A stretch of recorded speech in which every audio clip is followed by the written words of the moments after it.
Live from downtown Lansing, you're listening to the Spartan Beat with your hosts, Corey Robinson and Justin Finn. Hey guys, welcome to another episode of the Spartan Beat. I'm Justin Finn. I'm here with my co-host, Corey Robinson. Before we get to today's guest, one thing I wanted to make note of is that we're recording this show on Wednesday night, and the reason I bring that up is because right now Michigan State recruiting is in a place where there could be a commit soon. There's no certainty on that, but if there's a commit that happens and you don't hear about it in this show, well, that's why, because this was recorded the night before. I just wanted to put that out there. So now moving on to our guest today, we have Michigan State offensive line commit from Arizona, Gavin Broscious. Gavin, how you doing today? I'm doing great right now. We just got back from the bay. We went paddle boarding and then heading up to the pier to go fish soon. So I'm doing great in life right now. Love to hear it. So the first thing that I'm going to ask about is you were recently in East Lansing for a visit on June 1st. So yeah, as people can see, you were very excited to get up there on the first chance you got. So can you take us through that visit in detail? Just basically run through the whole itinerary of what you guys did, what you saw, and just kind of go in order and detail it, because I know that's really, really entertaining for fans to kind of hear about. And in an article, you don't really get to go into as much detail, but here, can you just run through that summary real quick? So me and my mom flew to East Lansing on a red-eye flight to get their very first day. Everything opened up, and then on the first, me and Ashton Lepo, the other O-line commit, we met up in the Spartan's parking lot right in front of the stadium. And then Lisa and Lauren, two of the on-campus recruiters, came to pick us up, and they're like, "We got a surprise for you guys." So we went with them, and in the main athletic building for the football athletic building, literally every single coach was there waiting for me and Ashton, and it was probably one of the coolest things I've ever seen, just to have all the coaches in one room waiting for me and Ashton to show up. And just like, I got to meet coaches that I never really talked to before. I got to meet a whole bunch of different people, and then after that we went straight to touring the facilities. We went through the weight room. That's the first place we went. Got to check out some of the workouts and what Coach Novak is doing for all the guys with strength and conditioning is just so crazy. I love seeing those guys put in all the work and just all the new equipment they got with just measuring all the power that they put out per rep. And what they're doing out there is you can definitely see an improvement from season to season from these guys getting older and stronger and faster. And after that, we went to do a photo shoot out on the field and in one of the locker rooms. And we did our thing. We got some pretty good flicks.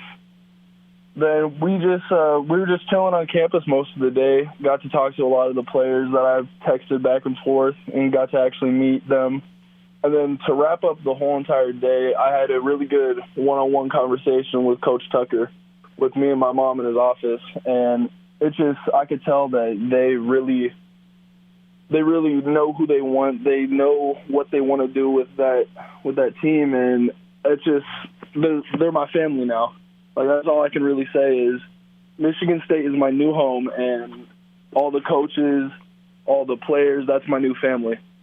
All right, cool. So, yeah, you kind of mentioned some of the players that were currently there, and you got to work out with them. So what was it like kind of spending time with them and seeing the amount of work they put in and how hard they go, and just being able to, when you show up, being able to learn from some of the older guys, kind of learn the ropes on what it takes? So I talked to some of the freshmen that are there, and they said the first week is going to be the hardest week only because you're getting used to a new lifestyle, a new change. Like, you can work your butt off during high school, during your last summer in high school, but it's nothing as powerful as what you can do in the weight room at Michigan State or any D1 college. and they said just prepare yourself. It was an awesome experience because I was hanging out with Kevin, Ethan Boyd, and Hampton Faye, and I was just talking to them most of the time. We actually went out to dinner one night, just us four, and they were just telling me how everything out there is 100%. You cannot slack. You have to be on your game 24/7. And I just can't wait to be in that lifestyle. Like, I've been dreaming about going big my whole life, and I can definitely say I've been putting in the work to get myself ready for this moment. And it just, talking to those guys definitely gives me more, how do I say it? I don't know. They just give me more hope for myself. Like, okay, I could do this. I'm going to be fine. There's nothing to really worry about. Yeah, definitely. Most importantly, I picked up on you guys going out to dinner. So where'd you go? What'd you think of the food? And where else did you eat throughout the whole visit? So I actually went to Hopcat 2 days in a row. It's a new restaurant that opened up probably like 10 minutes away from the stadium. And it's on campus. I mean, these fries that they had were crazy. The cosmic fries. Yeah, I'm like, I've never had something like that before. It was crazy. I mean, I don't know. Definitely a place I'll be spending a lot of my time with. And I don't know, it's just great food. One thing I definitely know I'm going to bring to Michigan State is some really good Mexican food straight from Arizona. So, all right, you took the words right out of my mouth, because I was going to say diagonal from Hopcat it's not traditional Mexican, I guess, but amazing build-your-own tacos at Barrio. So the next time you're out there, definitely give that a shot too. But great. Definitely. Yeah, great to hear you tried Hopcat, though. Definitely one of the top 5 restaurants I'd say in East Lansing. Yeah, that seems to be a go-to place for offensive linemen and the coaches, too. I think that's where Keontae Goodwin was spotted on campus when he was here. But kind of switching gears away from your time at Michigan State on the visit and to the commits in the class, who are some of the guys that you've gotten real close with, and how exciting has it been to see the class start to really grow? And then obviously you might have some more coming soon, but just as the guys that are here now and the excitement that's building. Oh yeah, so every time we get a new commit, we have our own Snapchat group chat where we kind of get to know each other. And the main 4 guys, me, Tyrell, Christian, Ashton, and just us 4 really. We got really close over us being kind of together. We always talk. We talk daily at this point. And then every time a new kid comes in, we kind of take them in and we're like, "Yo, what's up?" We'll kind of tell them more of an inside view from like, look, we love it here. You're gonna love it here. And we all kind of do our part. We'll get messages from the coaches saying, "Hey, we really want this guy. Please do all you can to recruit them." And we're doing our job to get the best 22 class at Michigan State. And I saw recently that the 22 class got bumped up for Michigan State and all the commits, which made me really excited. But we're all trying to go for that number 1 spot right now for recruits. Yeah, definitely. Speaking of guys that the coaches want, that'll bring me to my next question. Ryan Baer, offensive lineman from Ohio, 6'7", 330. I know he's somebody that you've gotten kind of close with. You guys talk a lot. He just wrapped up his official visit to Michigan State today, actually. So what would adding someone like him be? And do you just want to kind of talk about the relationship that you guys have started to build already before he joined the class? Yeah, so Ryan Baer, I've actually been talking to him, I want to say, week after I committed. I mean, I've talked to him here and there. He seems like he's a really honest, truthful person. And no matter where he goes, he's going to stick with, who he's with. But honestly, if we get him, the 22 O-line is going to be the best in the nation. And I can say that full-heartedly. And I just think we get him, we're going to have the biggest, nastiest O-line in college football. Yeah, I definitely agree with that, with the nasty part. I actually talked to him about that quite a bit, how you specifically and him, and then what's his name, Gino Vandermark in the 2021 class. Like, you guys all have that real nasty edge to you. So yeah, I think Michigan State fans could get used to having a group of offensive linemen that are just there to kind of beat defensive players up. Yeah, definitely. Plus, with everyone that's committed and everyone that could possibly commit in that last spot, that would give Michigan State an offensive line class fully comprised of like what you would traditionally call like the Plan A kind of targets. And it's not very common to have 5 commits on the offensive line, all as the top tier guys. So Coach Cap has just done a great job. Speaking of that, now that you actually got to meet Coach Cap and obviously been talking to him forever, do you want to talk a little bit about just what Coach Cap is like and just how that relationship has transformed over the last month since Zoom recruiting and stuff? Yeah, it's funny. Coach Cap actually, I felt like I've known him forever. I mean, we've been talking for the past year and a half, 2 years on the phone, FaceTiming, but just meeting him felt so natural. He kind of reminds me of my father, and he's like, look, if you're going to mess up, you better mess up 100% on the field. Like, you have to put in your work 24/7.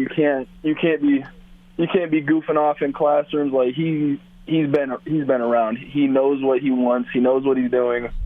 And Coach Cap, in my heart, is the best O-line coach I could ever ask for or play for.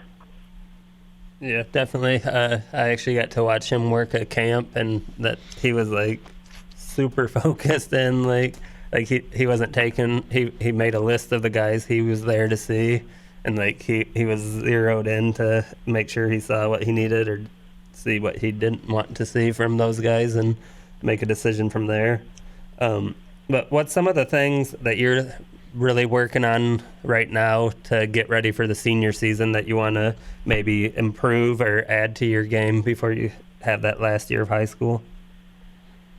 Honestly, I'm working on my feet. I'm working on different movements that are kind of uncommon to see in an O lineman. I'm going to be trying different techniques just to kind of mess around with, see what works out. And then most of my workouts right now are with my school and my personal trainer, and through the workouts that I've seen at Michigan State, I'm trying to implement those type of workouts to my daily workouts to get used to it.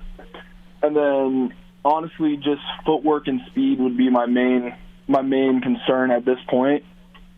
Yeah. I pretty much every other day to every day I'll be in the gym or on a field practicing either with my team or with the trainer. Definitely. Were you someone that was going to enroll early, or are you going to come in the summertime, you think? My main plan right now is to enroll early. I'm going to see if I can get some of my credits done for the ending of summer so I can leave in December and be at Michigan State full-time. Yeah, it's pretty much the same weather in East Lansing in December as Arizona. I don't know about that one.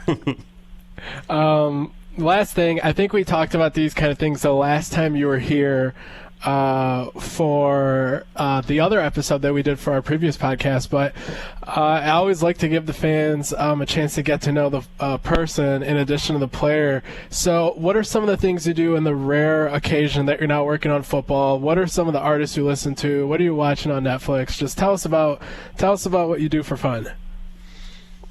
So lately, me and my little brother have actually been watching Rick and Morty. I've already watched it, but surprisingly, he hasn't seen it yet. So I'm rewatching that with him. And then honestly, I don't know. I haven't been really watching TV as much lately. I'll listen to podcasts like the With the Boys podcast. Yeah, Spartan Beat. And then one of the podcasts is Taylor Lewan's podcast, Chilling with the Boys or something. Mm-hmm. He's one O lineman that I actually really look up to, even though he didn't have a season. He didn't get to play last season because of I think it was an ACL injury. He's just one of those guys that I strive to be. He's just one of the most nastiest guys in the NFL right now. Yeah, definitely. And then for music, I've been listening to a lot of Draco the Ruler and Young Nudy. Okay. Yeah, a lot of people don't know Young Nudie, but I'm familiar. So shout out to you. Respect getting into the newer artists these days.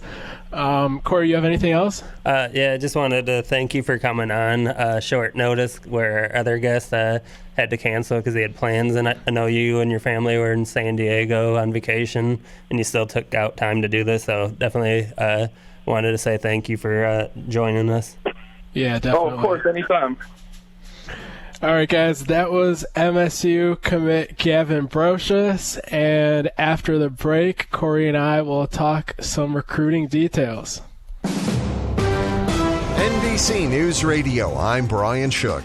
President Biden is addressing the rise of violent crime in the U.S. to combat the epidemic of gun violence and other violent crime that we've been seeing in our country for far too long, that has spiked since the start of the pandemic over a year ago.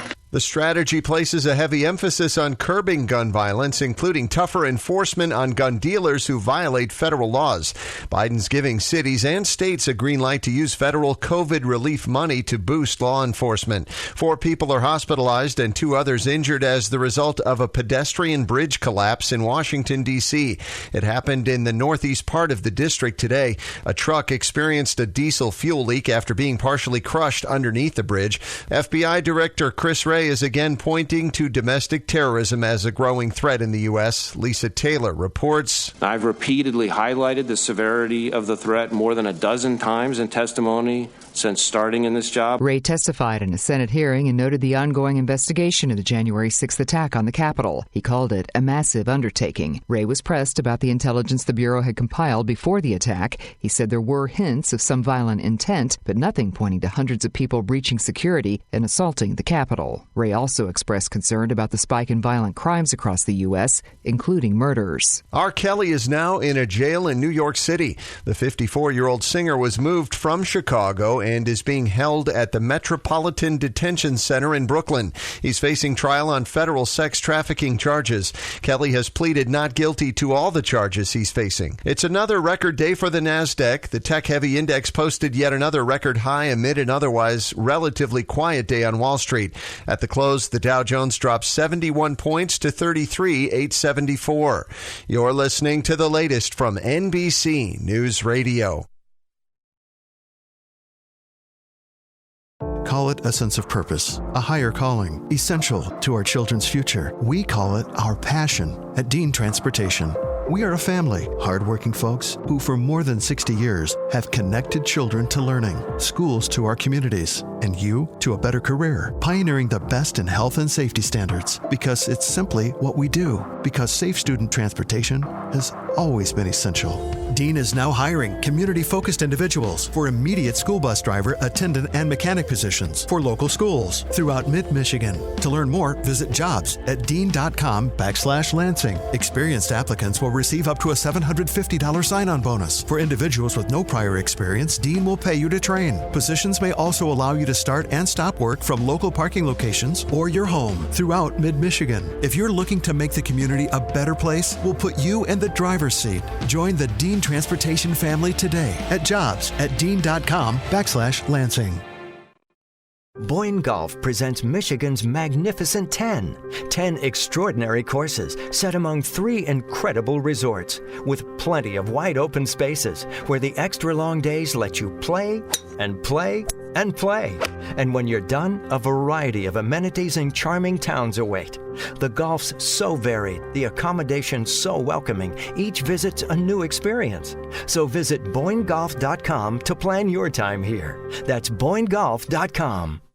Thinking of a new air conditioning unit for your home? Hi, Peggy Doty with Doty Mechanical. A new Carrier high-efficiency AC unit will lower your energy usage and increase your home comfort. Current Carrier Cool Cash offers and available utility rebates mean your savings have never been better. Call Doty Mechanical today at 327-7777 or visit us at dotymechanical.com for your free estimate. For heating and cooling, the names to know, Doty Mechanical and Carrier. Turn to the experts.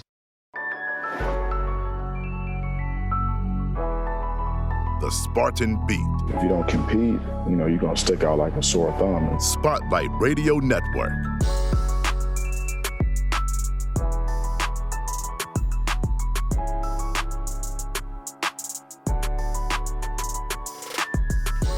All right, guys, we're back here in the second half of the Spartan Beat episode here today. And now what we're going to talk about first are two of the new commits that Michigan State has gotten since the last episode. Actually, three, I should say.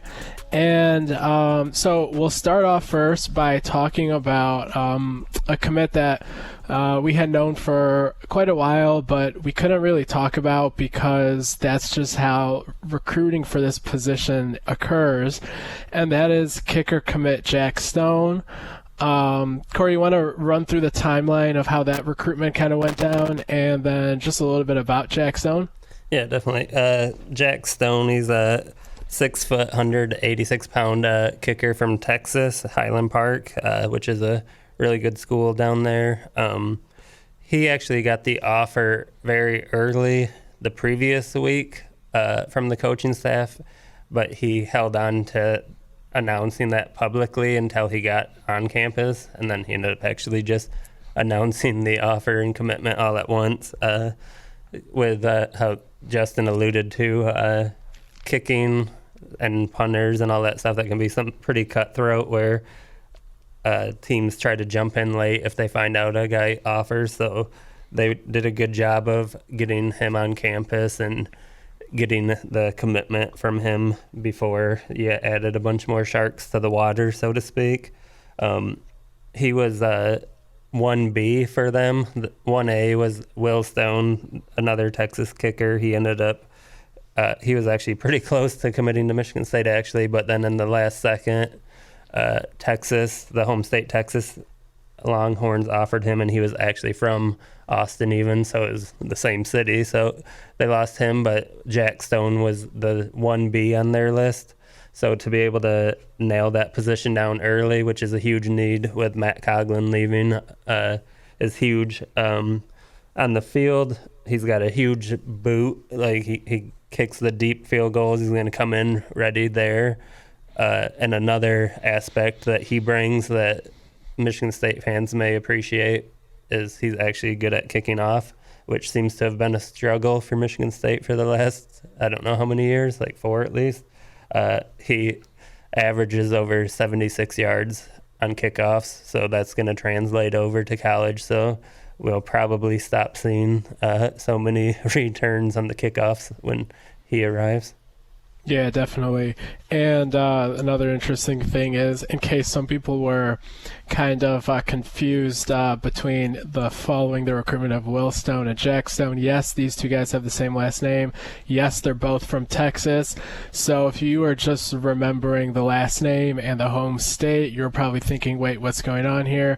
But yes, so this is Jack Stone from Dallas, Texas, and that was Will Stone from Austin, Texas. But yeah, so Jack Stone, I believe, is ranked 11th by Chris Saylor Kicking in the nation. He's a 5-star, and a 5-star, I believe, in their classification translates to somebody that is a freshman year FBS starting kicker on scholarship. He'll obviously have the opportunity to do that as Matt Coughlin won't be here after this year. And so if the rating is correct, and as Corey said, all of the tools are there on film as well, you could be looking at your starter next year at kicker. And definitely, and I'll add something that I forgot to add to it originally too. This was actually this week, Monday and Tuesday is when he was here, and that's actually the second official visit or unofficial visit he took to East Lansing in June. He was here at the very beginning of the month, and on that first visit, the coaches actually got to work him out for an hour. So they've seen him kick in person and run him through drills and saw that. So that's something the NCAA added this year, which is absolutely huge in my opinion, to allow the coaches, especially with a kicker where, you can't go to those kicking camps and see him on the road. And honestly, the kicking camps this year, they're starting to get going again just because of everything from the pandemic before shutting a lot of stuff down. Yeah, definitely. Yeah. So, like Corey said, he visited on an unofficial all the way in the beginning of the month, earned that 1B kind of allotment, and then came back for a multi-day visit, and that's when he obviously made it official. So that was the recruitment of Jack Stone. He was actually the most recent commit. He made it public yesterday. So I guess just going back from most recent to oldest, next we'll hit on, actually, let's see. So the date, yes. So Jerron Glover, or as he goes by, Ron Glover, is a receiver from Sarasota, Florida, and he committed to Michigan State on the 20th. We talked about him a little bit in the last episode because he was one of the 2 official visitors for this week that we broke down, and Corey kind of alluded to in the last episode, I believe, that he was a guy that could commit on the visit. Actually, maybe if Corey didn't say that on the episode, that's something he'd been saying behind the scenes for a while at least. So yeah, he's a 6'3", 195 receiver from Sarasota. He got his composite ranking right after he committed. And so he's a 3-star, but you got to look at the competition level and the tape, obviously. And in that regard, Corey, what do you see? Yeah, he's a guy that I thought has kind of flown under the radar a little bit. Some of that, like I mentioned in the past, is probably my fault. I didn't do a good enough job of highlighting him, but he's somebody that Courtney Hawkins has been talking with almost daily for months on months, and had on that top group along with obviously Tyrell Henry, who's here already, Antonio Gates from Dearborn, Fortson, that's the top prospect that most people know, and then Kevin Thomas. So he's definitely one of those guys that Hawkins zeroed in on and did a great job landing him. He had a connection to 2021 signee, or I guess now we can call him freshman since he's here, Chuck Brantley. They actually played together before Chuck Brantley went to go to Venice for his senior year. So there's a connection there with him, and then former Spartan Herb Haygood, Sir Darian Adams, a lot of guys down there. So he was a guy that was brought to the coach's attention. It was somebody that they had down there that was kind of floating under the radar, and as soon as they sent the tape, Michigan State offered, and now they have him as a commitment. As you mentioned on the field, he's 6'3", 195, big-bodied kid, but he runs really well, especially for a receiver that size. Does a great job getting separation out of his breaks, and then being able to, after he catches the ball, make a play with it, the ball in his hand, maybe take what looks like could be a short gain and turning it into a big play. So, yeah, really underrated kid coming from a spot that is kind of a hotbed for talent. So now you just give that raw talent and size to Courtney Hawkins and see what he can do with Glover. Yeah, definitely. And one thing I want to touch on right here while we're talking about the wide receiver recruiting is the fact that I got confirmed that, yes, there is still only one more spot for the wide receiver room in this class, despite the fact that Michigan State has quite a few good options. There's the long shot flip of Amari Winfield, the Texas commit that is a top 100 or maybe top 150 prospect in the class, who visited as a surprise visitor the first weekend. He was here on the same weekend as Antonio Gates, who's another option for the final spot in the class.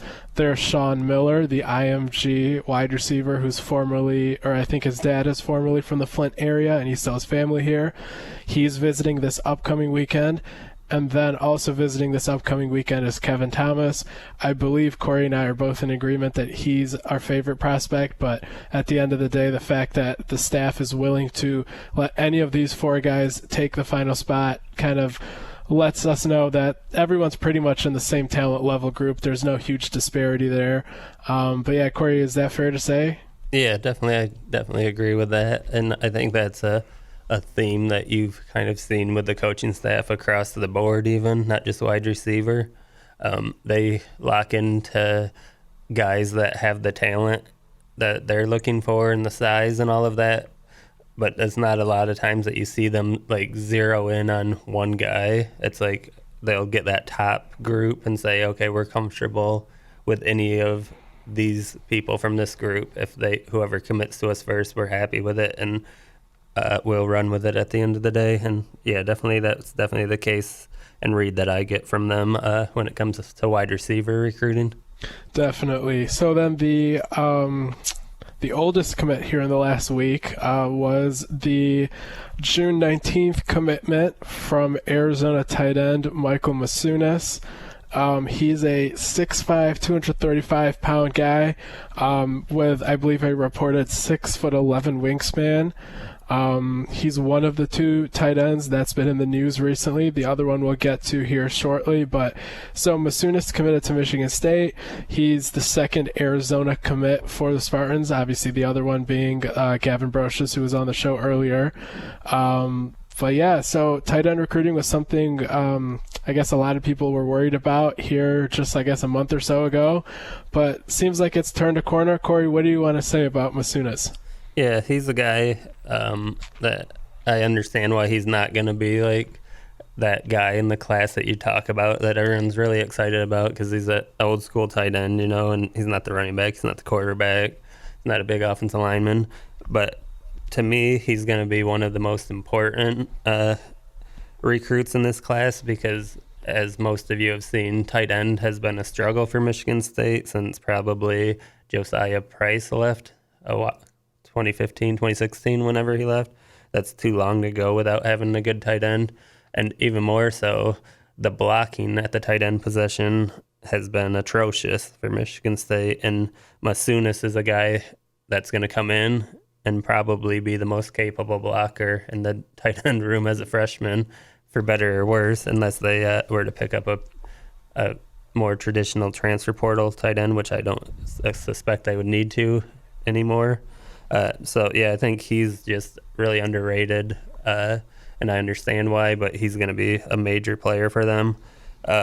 He's, like I said, he's used to lining up on the line, which isn't necessarily a common theme for tight end prospects anymore. A lot of times you see the skinny, fast receivers that are kind of oversized, and they slot them out and move them to tight end, and there's a lot to learn as far as blocking. So with him, you can stick him right on the line next to the tackle, line him up next to the tackle right away, and he's going to help you in the run game and as well as in the passing game, where we've seen him improve a lot. A lot of the 7-on-7s and camps that he's participated on, a lot of our West Coast 24/7 people have mentioned how his footwork and speed has gotten a lot better even since last year. So you're starting to see him round out to more of a complete tight end, and something that Michigan State's desperately been needing for a while. Yeah, no doubt. And I know, that's like a position group that fans had been expecting a little more from because of that recent drought at tight end. So all eyes were there. And I guess even in the last class, the early returns on Cam Allen have been really promising. So even if Coach Gilmore didn't exactly land a splash in the last cycle, if Cam Allen is as overachieving as it sounds, then he gets credit for the scouting element of it, even if he doesn't get the big fish credit there.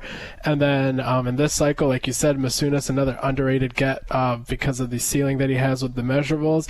But then the next guy that I want to talk about, he's not a current commit, so we're kind of breaking away from that category, but he's someone that we're expecting to possibly commit to Michigan State here in the near future, and that is somebody that would be a big splash at tight end, and that's former Notre Dame commit Jack Nickel. Jack Nickel is somebody that Corey and I put in a crystal ball for, I believe, along with Stephen and Sean over on our website. And that's a guy that would be eyebrow raising. You want to talk about Jack Nickel, Corey? Yeah, he comes from Milton High School down in Alpharetta, Georgia. That's one of the elite programs down in Georgia, and I believe they play 7A, which is like absolutely insane competition. So he's doing this against the best of the best, or some of the best down in Georgia, which is a talent-rich state. Personally, it's maybe my favorite state for high school football. I think they have the best combination of size, speed, athletes, and good coaching down there. So a lot of those guys come in ready to roll. And for him going to a school like Milton, which is an elite program down there, he's going to come in, be so much further advanced than a lot of the guys you see. We got him listed at 6'4", 230. I'm not positive. I haven't seen him in person. To check on his numbers here to see if that's still accurate. I think he's definitely 6'4" from seeing pictures of him standing next to the other coaches on his visit.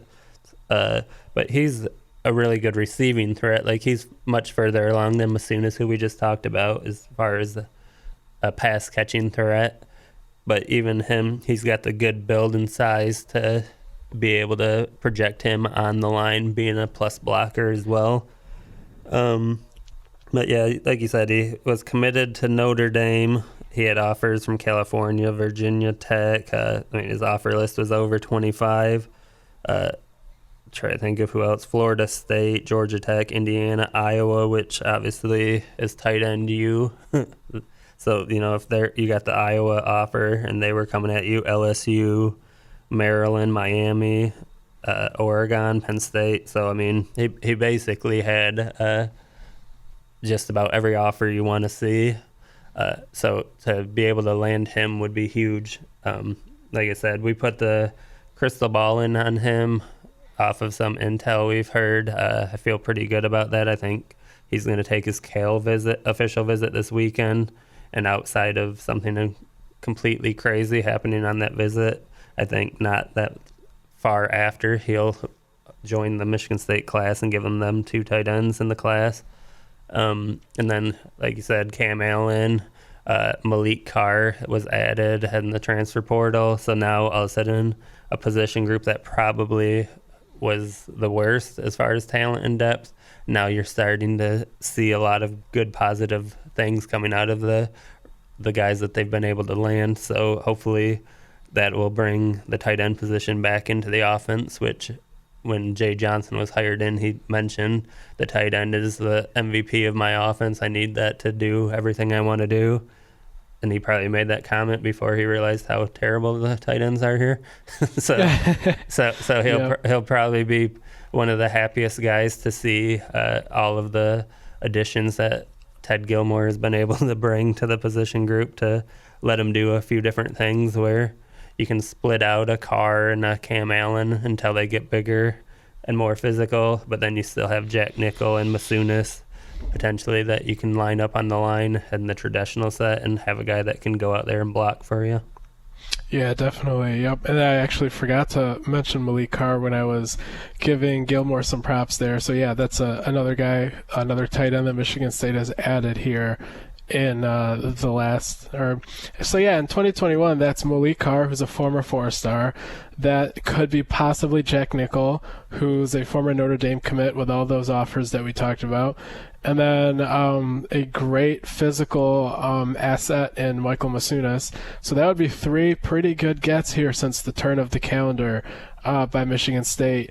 And all of those guys have multiple years of eligibility. Obviously the 2 commits, or the 2 recruits, but then obviously Malik Carr then is an underclassman as well. I believe that last year was just his freshman year at Purdue. Yep. So, go ahead. Yeah, definitely. Yeah, he redshirted last year, so they'll have him for 4 or 5. I don't know what COVID did with everything. It changes all the numbers, but he's got at least a minimum of 4 years of eligibility. Yeah, definitely.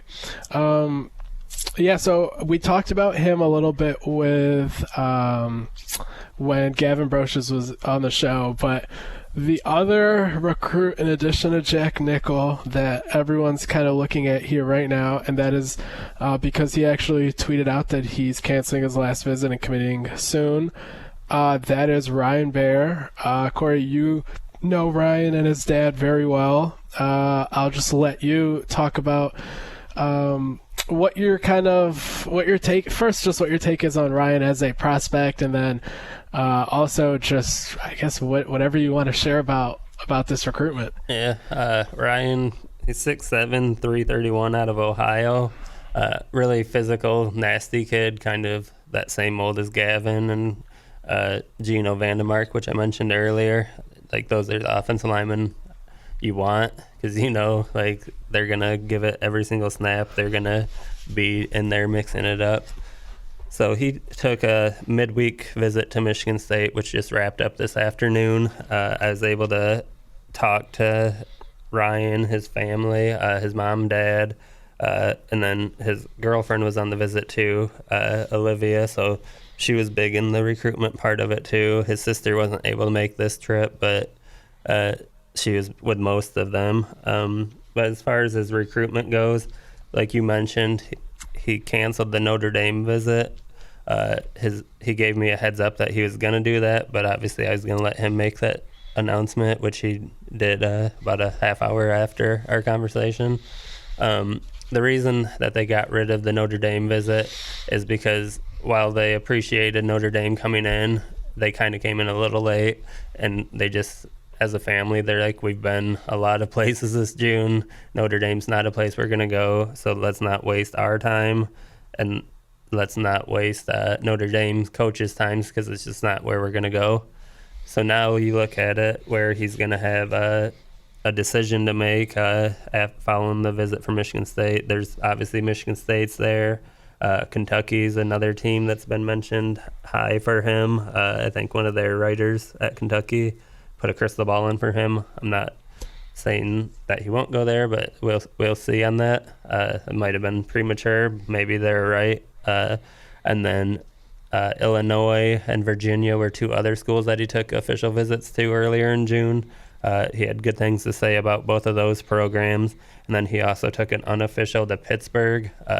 So that's probably what you're looking at for your top 5 teams that he's going to break down as a family and decide. If me personally, it's not anything he told me, but if I had to handicap the race, I think it's Michigan State and Kentucky for him. On the visit, I know Michigan State knocked it out of the park. Mel Tucker, obviously, is Mel Tucker. Guys love him. Families love him. What they talked about liking about him so much was just how laid back he is as a person and how knowledgeable he is and how he takes care of his players off the field as much or more as he does on the field with all the programs they have in place for the guys to succeed, whether it be having the tutors and having practice early in the morning so the guys can actually utilize those tutors, to the nutrition staff with Amber Reinstein and the strength program with Novak. He was someone that really stuck out to them. And then obviously the family loves the offensive line coach and Cap and Harris. That's a long-standing relationship. Michigan State's actually a school that they visited a couple years ago when D'Antonio was still here, so they had saw it. So they actually got to kind of see the differences and could really tell like the difference of the energy in the program, and just they were talking about like the size, like guys looked faster and bigger than what they did back when he was there a couple years ago for the monsoon game against Maryland. So now I guess we kind of wait and see. I don't think the family has made a decision on what they're doing yet. I think they're generally going to talk with the 4 or 5 teams on there, break down everything. Amber Reinstein, I mentioned her earlier, the nutrition girl.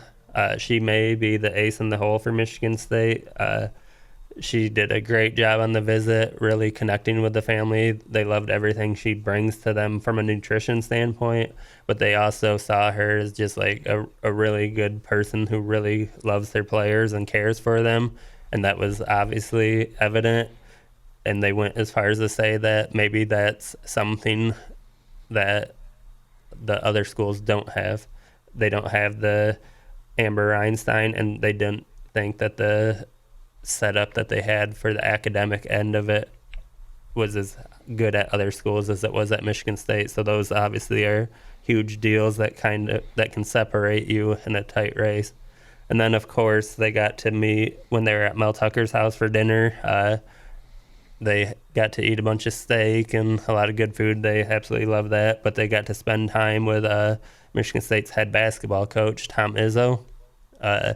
Both Ryan and his dad and the family are huge basketball fans. Ryan actually plays basketball, which he's a huge basketball player. So being able to meet him was like a huge highlight of something that they wanted to always have happen. So they were happy to have that, and they talked about how he was actually even better in person than they even imagined. They said he's like so down to earth. He's just a normal person that had so much knowledge of Michigan State and everything that goes along with it, and he really did a great job of showing them what the campus and university has to offer that maybe someone that hasn't been here as long wouldn't even know.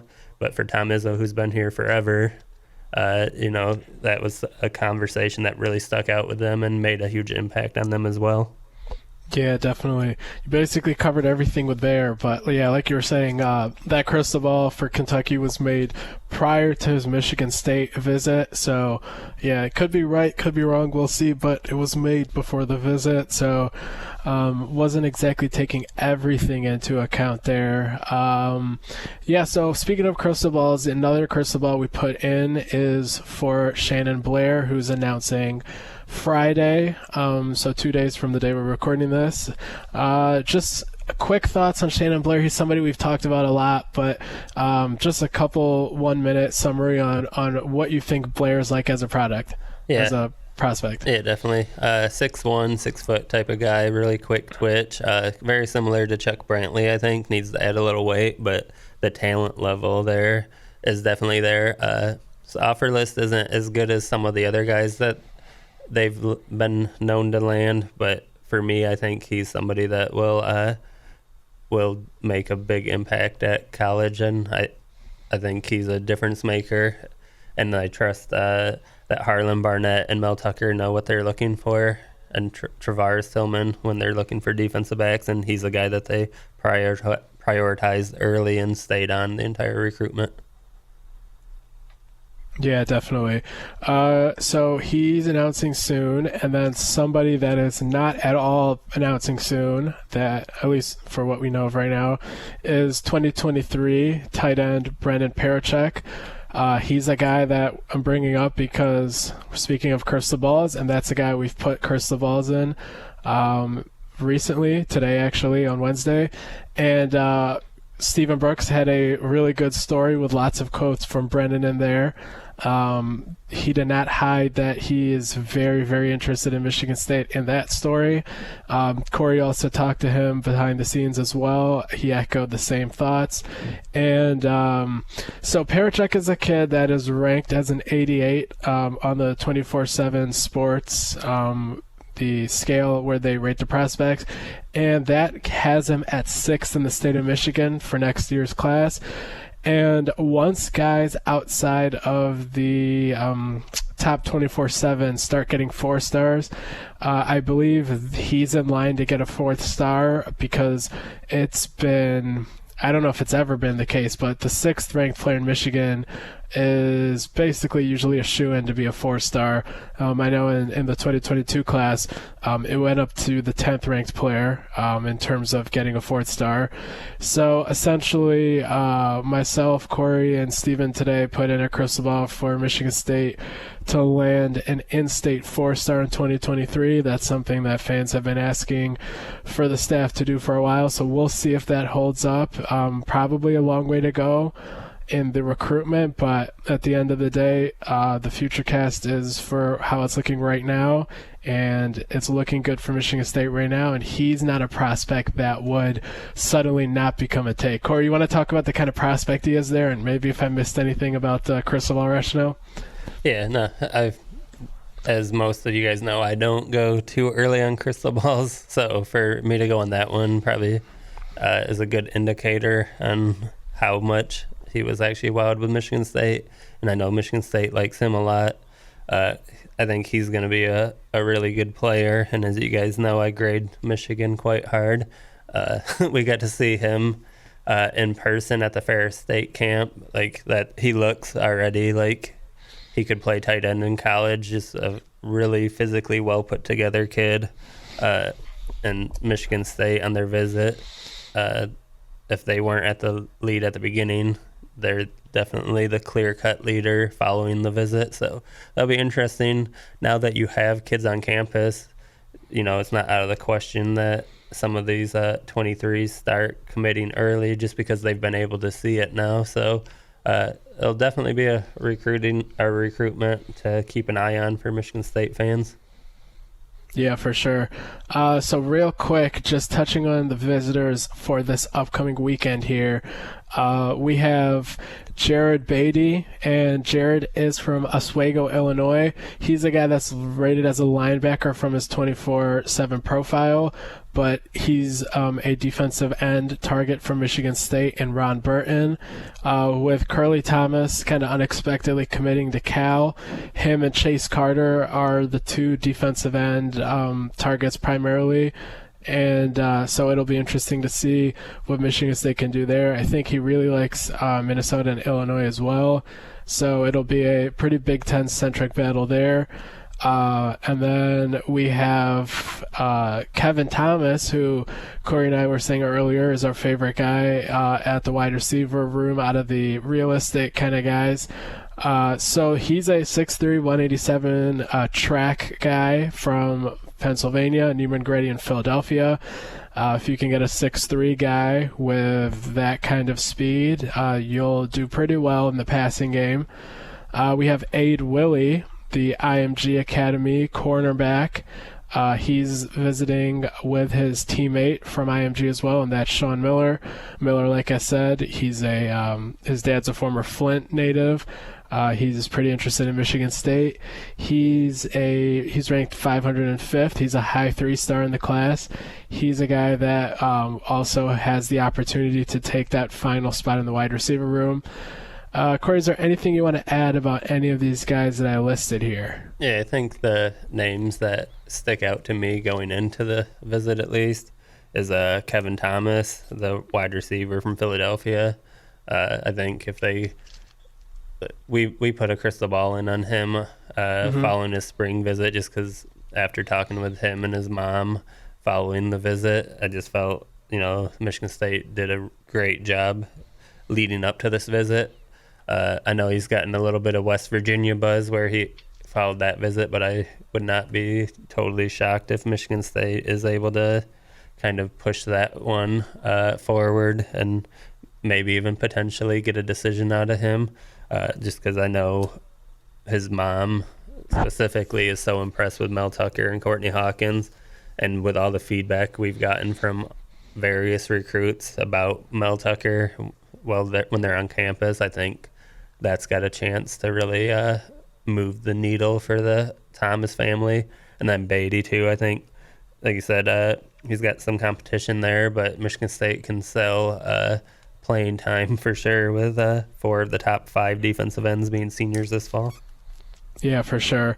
Michigan State's class currently sits at 10 guys.